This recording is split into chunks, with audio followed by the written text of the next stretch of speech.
How to tag everyone in a WhatsApp group. Hello everyone, in today's video I'm going to show you guys how you can mention all of the members in a WhatsApp group.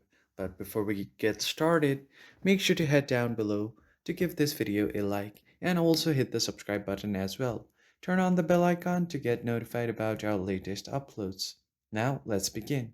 So usually what happens is if you open up your WhatsApp chat and tap on the group that you want to mention everyone in.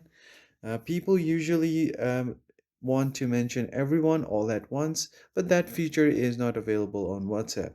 But what you can do is people usually type in at the rate and then everyone, and that does not usually work. So if you type in at the rate everyone like this and send it, this does not work on WhatsApp. However, it works on Facebook Messenger, but in WhatsApp you will have to tap in at the rate, select all of the members one by one like this, and then tap on send. Once you do that, all of these members will be mentioned.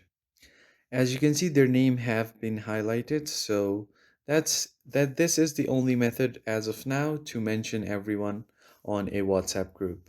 So that's how you easily mention everyone in a WhatsApp group. But if WhatsApp brings out another feature where it allows you to mention everyone all at once, then we will be the first one to let you know. So please subscribe to the channel and turn on the bell icon for those kind of updates. I will see you guys on the next one.